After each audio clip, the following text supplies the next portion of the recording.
మన ప్రభువైన యేసుక్రీస్తు పరిశుద్ధ నామములో ఈ పాడ్కాస్ట్ ద్వారా వాక్యం వింటున్న ప్రతి వారికి నా హృదయపూర్వకమైనటువంటి వందనాలు. దేవుడు మిమ్మల్ని దీవించునుగాక. విశ్వాసం, ఈ మాట తెలియని క్రైస్తవుడు అంటూ ఉండడు. ఖచ్చితంగా క్రైస్తవులు మరియు క్రీస్తును అంగీకరించిన వారికి మరియు క్రీస్తును అంగీకరించిన వారికి కూడా ఈ మాట బహు సుపరిచితమైనటువంటి మాట. అయితే క్రీస్తును అంగీకరించిన వారిని మాత్రమే విశ్వాసులు అని ఎందుకు అంటున్నారు అనగా, క్రీస్తును అంగీకరించిన వారి యొక్క విశ్వాసం ఏదనగా ఆయన రెండవ రాకడ రానై ఉన్నది. ఆయన రెండవ రాకడ జరగనై ఉన్నది. ఆయన మేఘాలలో తన వధువు సంఘం కొరకు ఆయన వస్తున్నాడు. శాప విమోచన, శాశ్వతమైనటువంటి సంతోష సమాధానాలను, నిత్య రాజ్యాన్ని అనుగ్రహించడానికి ఆయన రానై ఉన్నాడు. ఇది విశ్వాసం, ఇది క్రైస్తవ విశ్వాసం. ఈ విశ్వాసము ప్రతి వారిలో ఉంది. అయితే యోహాను రాసినటువంటి మొదటి పత్రికలో 5వ అధ్యాయం 4వ వచనంలో చూస్తాం, ఈ లోకమును జయించిన విజయము మన విశ్వాసమే. లోకాన్ని జయించినటువంటి విజయం ఏదనగా మన విశ్వాసమే. అనగా ఆయన ఒకసారి నేను వస్తాను అన్నాడు, వచ్చాడు శరీరధారిగా. మరలా ఆయన మరణించి పునరుద్ధానుడై వెళ్ళేటప్పుడు ఆయన మరలా చెప్పాడు, నేను మరలా వస్తాను అని. ఈసారి నేను శరీరధారిగా సమాధానముతో రక్షకుడిగా నేను రాను, కానీ విమోచకుడిగా దహించు అగ్ని వలె నేను వస్తున్నాను. తీర్పు కొరకు సిద్ధపరచబడినటువంటి ఈ లోకమును శిక్షించడానికి, నా జనులను నేను నా రాజ్యానికి తీసుకువెళ్ళడానికి నేను వస్తున్నాను అని ఆయన చెప్పారు. అయితే ఇప్పుడు క్రీస్తును అంగీకరించిన వారంగా ఆయన రెండో రాకడ పర్యంతం వరకు కూడా మనము కలిగి ఉండవలసినటువంటి విశ్వాసం ఏదనగా లోకమును జయించే విశ్వాసం, క్రీస్తు కొరకు ఎదురు చూచే విశ్వాసము, అది ఆయన రాజ్యానికి చేర్చేటువంటి విశ్వాసము. ఇప్పుడు క్రైస్తవులు ఆ దినము వరకు కలిగి ఉండేటువంటి విశ్వాసము జయము కొరకైనటువంటి విశ్వాసము, జయముతో కూడినటువంటి విశ్వాసము. కొందరిని చూస్తూ ఉంటే జయించే విశ్వాసం వారిలో కరువైపోతూ ఉంటుంది. విశ్వాసం ఉంటుంది, కానీ లోకంలో ఉన్నటువంటి పాపాన్ని, సాతాను క్రియలను, అపవాది తంత్రములను జయించేటువంటి విశ్వాసం వారిలో లేకపోవడం అనేది శోచనీయం. ప్రభు కూడా ఒకసారి అంటారు, మత్తయి సువార్త 8వ అధ్యాయం 26వ వచనంలో, అల్ప విశ్వాసులరా అని అంటాడు. అనగా అక్కడ జరిగినటువంటి సన్నివేశం ఏదనగా, శిష్యులు ప్రభు కలిసి గదరేనీలో దేశానికి వెళ్తున్నాడు, అనగా గెరాసేను ప్రాంతానికి. వారు వెళ్తూ ఉండగా దారి మధ్యలో, అనగా సముద్రపు మధ్యలో గాలి విపరీతంగా పెచ్చుగా వస్తూ అలలు ఎగిసి పడుతూ వారు ఉన్నటువంటి ఓడను పడవేసే విధంగా, వారి ప్రాణమును మింగివేసే విధంగా వారిని భయప్రాంతులకు గురి చేస్తే శిష్యులందరూ భయపడిపోయి, బోధకుడా మేము నశించిపోతున్నాం, ఇదిగో ఈ అలల చేత, ఈ తుఫాను చేత మన ఓడ మునిగిపోసాగుతుంది, నీవు ఒక్కసారి లెగు అని ఆయన లేపారు. అప్పుడు ఆయన అంటారు, మీరెందుకు భయపడుతున్నారు అల్ప విశ్వాసులరా అని వారిని గద్దించాడు. ఈ విషయం మత్తయి సువార్త 8:26లో. అందుకైనా అల్ప విశ్వాసులరా ఎందుకు భయపడుచున్నారని వారితో చెప్పి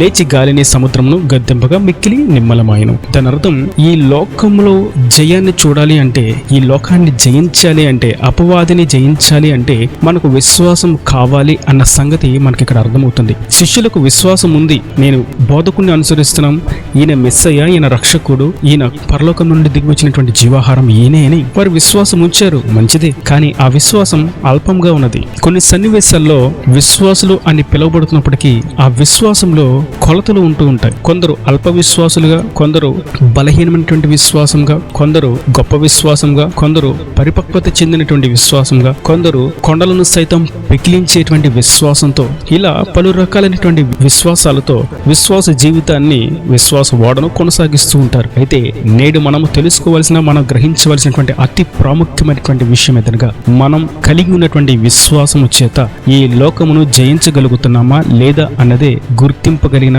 ధ్యానించవలసిన, ఆలోచింపదగినటువంటి విషయం. మనకు ప్రభు ఒక వాగ్దానం ఇస్తున్నారు, ఒక ఆలోచన చెప్తున్నారు, ఒక ఆసరాను, భరోసాను అనుగ్రహిస్తున్నారు. ఈ లోకమును మీరు జయించాలంటే విశ్వాసము చేతనే. అనగా నేను జయశాలిగా మీకంటే ముందు సమస్తమును లోకమును జయించి నా తండ్రి సింహాసనం యందు నా కొరకు నిర్ణయించినటువంటి, నేను విడిచి వచ్చినటువంటి ఆ మహిమను మరలా నేను పొందుకున్నాను.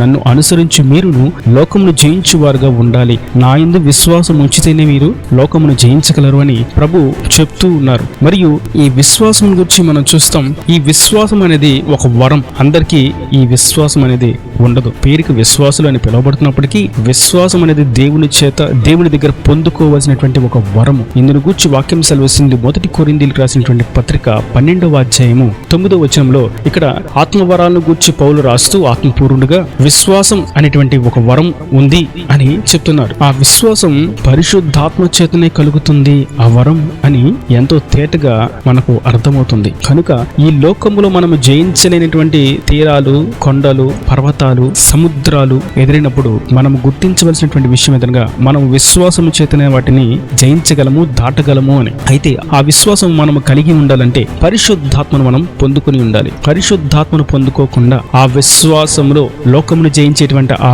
శ్రేష్టమైనటువంటి విశ్వాసంలో నిలిచి ఉండడం, కలిగి ఉండడం, పొందుకొని ఉండడం అనేది అసాధ్యము, అసంభవము. మరియు ఈ విశ్వాసం అనేది వరము మాత్రమే కాదు గాని విశ్వాసం అనేది గలతీయులకు రాసినటువంటి పత్రిక 5వ అధ్యాయం 22వ వచనంలో చూస్తాం. ఇది ఒక ఫలము. ఆత్మ మనలోకి వరముగా విశ్వాసం అనుగ్రహించినప్పుడు ఆ విశ్వాసమును మనం పెంపొందింపు చేసుకుంటూ మనలో ఆ ఫలమును వృద్ధినింపు చేసుకుంటూ ఉండాలి అని వాక్యం మనకు తెలియచేస్తుంది. మనకు విశ్వాసం ప్రభు అనుగ్రహించింది. నేను నిజమైనటువంటి రక్షకుడను, నేనే సత్యదేవుడను, సర్వ సృష్టికి ఆధారభూతుడను, ఆది అంతమైన వాడను, సృష్టికర్తను, నేనే మీ పాప విమోచకుడును, మీ రక్షకుడును, మీకు శాంతి సమాధానాన్ని కలుగు చేయవాడను, నిత్య రాజ్యానికి చేర్చువాడను, శాశ్వత దేశానికి చేర్చువాడను నేనే అని ఆయన చెప్పిన మాట మనం విశ్వసించాలి. ఇది విశ్వాసం. అయితే ఈ లోకంలో ఉన్నటువంటి పాపాన్ని జయించాలంటే మనం పరిశుద్ధాత్మను పొందుకోవాలి. పరిశుద్ధాత్మను పొందుకునే ఆ విశ్వాసంలో మనం దినదినము వృద్ధి నొందుతూ ఉండాలి. దాని అర్థం లోకంలో ఉన్నటువంటి పాపాలను ఎవరు ఒక రోజులో జయించలేరు. అది 100%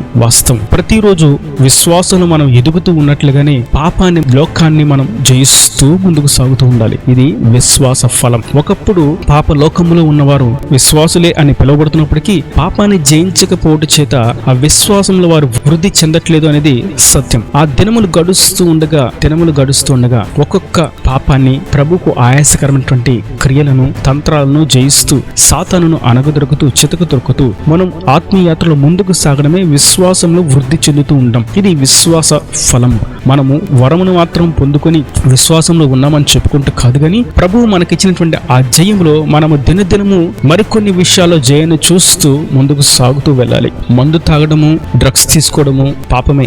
మరి ఇది లోకంలో ఉన్నది. దీన్ని జయించినప్పుడు పరిశుద్ధాత్మ వరమును పొందుకొని ఈ డ్రగ్స్ తీసుకోవడం, మద్యపానాన్ని స్వీకరించడం, ఈ మాదక ద్రవ్యాలను జయించి అడుగు వేస్తూ ఉన్నాం. మంచిదే. అయితే ఈ విశ్వాసంలో మనం అభివృద్ధి చెందుతూ ఉండాలి. ఈ ఫలంను మనం అభివృద్ధి చేసుకుంటూ ఉండాలి. అది ఎలా అనగా అటువంటి దుర్మార్గపు బంధకాల్లో ఉన్న వారిని దేవుని వైపు త్రిప్పేటువంటి, నడిపించేటువంటి ఒక సాధకాలుగా మనం నిలబడుతూ వాటిని మనం ప్రక్కనే ఉన్న, మన కళ్ళ ముందు కనిపిస్తూ ఉన్న వాటిని మన జోలికి రాకుండా కాపాడుకుంటూ ఉండడమే విశ్వాస ఫలం. కొందరిని చూస్తూ ఉంటే విశ్వాసం బట్టి లోకాన్ని జయిస్తూ ఉంటారు. మరలా పాపం ఎదుటకు వచ్చి వారిని శోధించినప్పుడు ఆ శోధనలో పడిపోతూ ఉంటారు. అది దొంగతనమైన, వ్యభిచారమైన, అబద్ధాలైన, బూతులైన, అన్యాయమైన, మోసమే అయినా, లంచాలే అయినా, గర్వం, అహంకారమైన, ధనాపేక్ష అయిన సమస్తము ఒకప్పుడు జయించినట్లుగా ఉన్న మరలా ఇప్పుడు అవి మరలా శోధిస్తూ ఉండగా వీరు దాంట్లో పడిపోతున్నారు అంటే దాని అర్థం విశ్వాస ఫలము లేదు అని. విశ్వాస వరమును పొందుకోవడం మట్టు కాదు కానీ విశ్వాస ఫలమును మనము కలిగి ఉండాలి. వాక్యం సెలవిస్తుంది, వరములు లేకపోయినా పరలోక రాజ్యానికి వెళ్తారు కానీ ఫలములు లేకుండా దేవుని రాజ్యానికి వెళ్ళడం అసాధ్యము. మనం లోకాన్ని జయించే విషయంలో ఒకప్పుడు జయించామా లేదా అన్న సంగతి ప్రక్కన పెట్టినట్టయితే ఇప్పుడు మనం జయించి ఆ ఫలాన్ని జాగ్రత్తగా కాపాడుకుంటూ ఉన్నామా, ఇంకా వృద్ధి చెందుతున్నామా అనేది మనం గ్రహిస్తూ ఉండాలి. ఒకప్పుడు మాటికి వ్యర్థమైనటువంటి మాటలను, అనవసరమైనటువంటి మాటలను నోట్లో రాణిస్తూ ఉంటే ఇప్పుడు ఆ మాటలు తగ్గి వ్యర్థంగా ఒక్క మాట కూడా రాకుండా కాపాడుకుంటూ ఉంటూ ఇంకా రేపటి దినమున ఇంకా లోతుగా, ఇంకా పరిశుద్ధంగా, ఇంకా పవిత్రమైనటువంటి మాటలు దేవుని గురించి స్వార్థ ప్రకటించే విధంగా సత్యవాక్కులు తెలియచేయడమే విశ్వాస ఫలము. ఒకప్పుడు ప్రార్థన చేసి లోకం జయిస్తూ ప్రార్థించి దేవుని యొద్ద ఆశీర్వాదం పొందుకుంటూ ఉండడం అంటూ కాదు కానీ ఇప్పుడు క్రీస్తు కొరకు వదులుకోవడానికి, విడిచిపెట్టడానికి సంసిద్ధంగా ఉండడమే విశ్వాసం యొక్క ఫలము. కాలము కనుక నేటి దినాన మనం అల్ప విశ్వాసముగా కాక విశ్వాస వరమును పొందుకున్న వారు మట్టుకి నిలిచిపోక విశ్వాసంలో వృద్ధి నొందుతూ విశ్వాస ఫలములో ఆశీర్వదించబడుతూ క్షేమాభివృద్ధి పొందుకుంటూ క్రీస్తుకు సమరూపం కలిగినటువంటి సార్వత్రిక సంఘంగా సిద్ధపడుతూ అనే రాజ్యానికి వారసులు మొగుదుముగాక. ఈ లోకమును జయించుటకు కావలసినటువంటి అతి శ్రేష్టమైనటువంటి విభాగము మన విశ్వాసము. ఈయన దేవుని మాటల ప్రతి వాని హృదయంలో నిరకట్టు ఫలింపు చేయను గాక. ఆమేన్. God bless you. తలల వంచి కన్నులు మూసితే మీ కొరకు చిన్న ప్రార్థన. ప్రేమ స్వరూపి కరుణ కటాక్షం గల తండ్రి, నా ప్రభు వారిని కృపలో భద్రపరిచి వాక్యం ప్రత్యేకబడిన మీరు నిండాలుగా దీవించండి. విశ్వాసంతో లోకమును జయించగలమని మీరు సెలవిచ్చారు. అదే విశ్వాసం పరిశుద్ధాత్మ యొక్క వరమని మీరు తేటగా తెలియచేసి ఆ వరముతో నిలిచిపోక విశ్వాసం అనేటువంటి ఫలముతో వృద్ధి నొందాలని మీరు బోధించిన విధానం బట్టి పొందాలి. వాక్యమైన ప్రతి వారు విశ్వాస వరముతో అలంకరింపబడిన వారుగా విశ్వాస ఫలముతో వృద్ధి నొందు వారుగా లోకమును జయించు వారుగా వారికి సహాయం దయచేసి ఏ విషయాలు జయాన్ని చూడలేకపోతున్నారో చూపులు, తలంపులు, ఆలోచనలు, ప్రవర్తన, మాట తీరు, వినికిడి సమస్తములు కూడా ప్రభు జయం అనుగ్రహించి సాతాను క్రియలు జయించటకు కృపను అనుగ్రహించి వారి ప్రతి అవసరతను అక్కర్ను నీ మహిమేశ్వర్లో సమృద్ధిగా తీర్చి అక్కడ రాజ్యాన్ని సిద్ధపరచమని యేసు పరిశుద్ధ నామమున ప్రార్థించి పెట్టుకుంటున్నాను తండ్రి. ఆమేన్. ఆమేన్.